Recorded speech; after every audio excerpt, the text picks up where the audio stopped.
네, 안녕하십니까. 김 선생의 서울 이야기를 전하는 강사 김효입니다.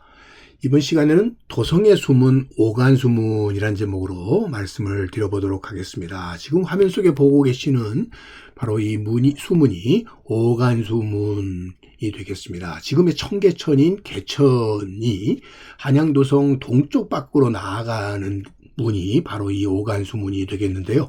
이 도성의 수문이라고 하는 것은 성곽의 시설물로서 도성의 치수를 위해서 성 밖으로 하천수를 배출시키는 그런 배수구의 역할뿐만 아니라 외부에서 침입하는 적을 막는 이러한 역할을 동시에 하고 있는 것이 바로 이 수문이 되겠습니다. 그러다 보니까 각 수문은 이렇게 무지개 모양의 수구 물구멍이 구성이 되어 있고 철책으로 이를 설치해서 외부에 내외부로 출입을 통제하도록 이렇게 되어 있는 구조가 바로 이 수문이 되겠습니다. 이 한양 도성 내의 수문으로 대표적인 것이 바로 이 오간 수문이 되겠는데요. 말 그대로 수문이 5칸으로 되어 있다는 얘기가 되겠고요. 또 하나는 이간 수문이 되겠습니다. 지금 이것이 청계천이 배출되는 오간 수문이 되겠고요. 남소문 동천이 배출되는 이간 수문의 모습이 되겠습니다. 전반적으로 이 서울의 동쪽 지역이 지대가 낮다 보니까 한양 도성 내에서의 내수들은 동쪽으로 이렇게 배출이 됐다라는 것을 알 수가 있습니다. 이 흥인지문 남쪽 지역에 이렇게 수문이 2개 만들어져 있었다는 것을 알 수가 있습니다. 지금 화면에서 보고 있는 것이 바로 이 오간 수문으로서 개천을 배출하기 위한 것이었다고 보시면 되겠고요. 영조 때의 이 개천의 소위 준천을 위해서 임금님께서 직접 이 오간수문 위에 행차하셨던 모습을 보여주고 있습니다. 여기서 보시는 것처럼 오간수문은 5개의 이렇게 수문으로 되어 있다는 것을 확인해 볼 수가 있겠고요. 이 남산에서부터 흘러내린 것이 남서문 동천을 이루게 되는데 이것이 도성 밖으로 배출될 때 지금의 DDP가 있는 곳에 2개의 수문으로 되어 있는 이간 수문이 있다라는 것을 알 수가 있습니다. 1849년도에 이 조선 성시도를 보게 되면 그래서 한양 도성이라는 것이 내사산을 중심으로 둘러싸여 있고 그 내수들이 밖으로 분출돼 나가는 곳이 바로 이 동쪽 지역에 되어서 이것이 중량천과 만나서 한강으로 이렇게 유입되는, 그래서 전반적으로 하나의 태국의 형광을 이루고 있었던 것이 조선시대의 한양 도성의 내수의 모습이라고 볼 수가 있겠습니다. 한편 또 하나 들을 수 있는 것이 이 한양 도성 북쪽으로 흘러내렸었던 이 하천이 되겠는데요.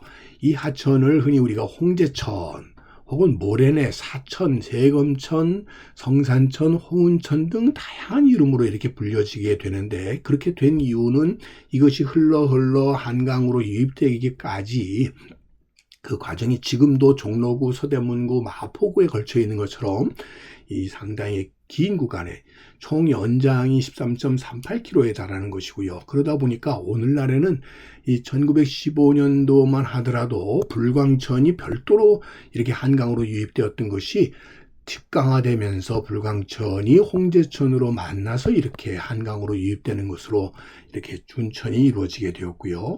이런 하천 정리에 따라서 오늘날에 이르게 되었다라고 보시면 되겠습니다. 바로 이 홍제천 위에 놓여져 섰던 이 오간 수문이 또 하나 만들어지게 되니 이것이 바로 오늘날의 흔히 홍지문이라고 불리워지는 한북문이 되겠습니다. 이 한북문 자리에 또한 수문이 만들어졌으니 바로 이것이 오간수문이 되는 것이죠. 그래서 홍지문 다리를 일명 오간수 다리라고 이렇게 불려지고 있는데요. 숙종 때에 일명 소위 탕춘대성, 공식 명칭은 연윤대성이 되겠는데요. 그러다 보니까 북진 정책의 일환으로 한양 도성과 북한산성 사이를 연결해주는 하나의 성곽이 바로 이 탕춘성이 되겠고요. 이때의 홍지문이 만들어지게 되었다는 것이죠. 그렇게 되면서 세검정에서 흘러내려온 하천이 이 오간수문과 같은, 그러니까 동대문 지역에 있었던 오간수문과 기본적인 구조가 같은 이런 수문이 만들어지게 되어서 이 다리도 오간수교라고 이렇게 불려지게 되었었다라고 보시면 되겠습니다. 자, 당시의 지도를 보게 되면 바로 이것이 한양 도성이 되겠고, 북쪽으로는 북한산성 그 사이를 연결하는 것이 바로 이 연융대성이 되는 것이죠. 그래서 당시의 연융대성의 모습을 담고 있는 도 속에서 지금 홍제천 위에 오간수 교가 있다고 하는 것을, 오간수 다리가 있다는 것을 이 그림에서도 우리가 확인을 해볼 수가 있는 것이죠. 자, 이렇게 탕춘대성이 중조되게 되었었던 것은 북한산성과 소위 한양도성을 연결하기 위한 성곽으로서 조성이 되게 되었다라고 보시면 되겠고요. 그때 만들어진 것이 바로 이 오간수문과 한북문이 되는 것이죠. 지금 사진에서 보고 있는 것이 한북문의 모습이 되겠습니다. 1890년대에 촬영된 모습이 되겠고요. 이 왼편으로 있는 것이 오간수문에 해당이 된다고 보시면 되겠습니다. 그래서 여기서 명칭을 정리를 하면은 원래 공식 명칭은 연융대성이 되겠고요. 일반적인 명칭으로는 탕춘대성이라고 하는 명칭으로도 사용이 되게 되었다고 보시면 되겠고요. 자, 이 문의 원래 이름은 한북문이었죠. 그것을 박정희 대통령 시절에 이것이 홍지문으로 이름이 바뀌어서 지금도 현판이 홍지문으로 되어 있다는 것을 알 수 있습니다.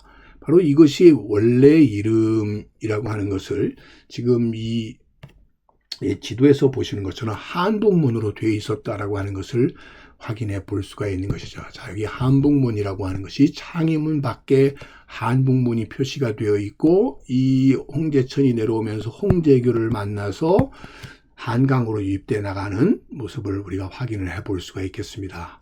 자, 이렇게 당시 북한산에서부터 발원을 해서 흘러내렸었던 이 홍제천이 한북문을 이루어냈었다라고 하는 것을 다시 한번 확인해 볼 수가 있겠고요. 그 결과로 지금 한양도성과 북한산성을 유기적으로 연결하는 하나의 방어 체제 속에서 연융대성이 나오게 되었고, 그 과정에서 내수를 홍제천을 배출하기 위한 하나의 수문으로 만들어지게 되었었던 것이 한북문과 더불어 만들어진 오간수문이었었다라고 보시면 되겠습니다. 그래서 지금 사진에서 보시는 것처럼 이 한북문 옆으로 오간수문이 조성되어 있었다라고 하는 것을 확인을 통해서 동대문 밖으로 배출을 시키기 위한 내수를, 개천을 배수시키기 위한 오간수문과 마찬가지로 한양도성과 북한산성 사이에 소위 연융대성 밖으로 홍제천을 배출시키기 위해서 또한 오간수문이 만들어졌다라는 것을 알 수가 있겠습니다. 자, 그래서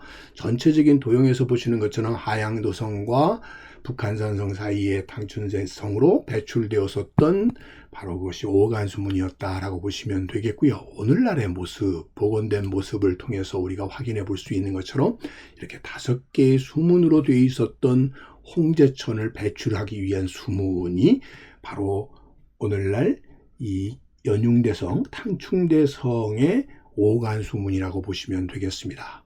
오늘 이 시간에는 서울의 한양도성과 에서 개천이 배출되었었던 오간수문과 더불어 탕춘대성에서 홍제천을 배출시켰었던 수문인 오간수문, 그래서 오늘 이 두 군데의 오간수문에 대해서 함께 알아봤습니다.